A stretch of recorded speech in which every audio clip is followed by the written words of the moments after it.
انا الجزرة كنخبي ولدي بعيد باش الانسان ما يشوفوش اليوم في هاد الحفرة.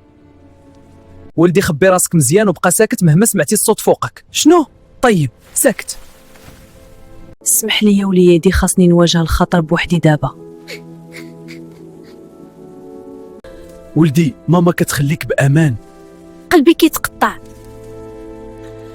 ضحيت، تحملت الألم كامل باش ولدي يعيش بعيد عن الخطر. سمح لي، وعدتك ولدي نرجع، ولكن الظروف كانت أقوى مني.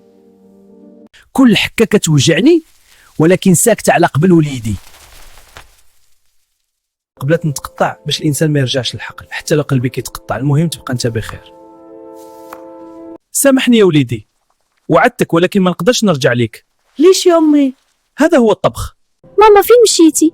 قلبي حزين ومكسور، كنت محتاج غير حضنك، دابا غير الظلام معايا.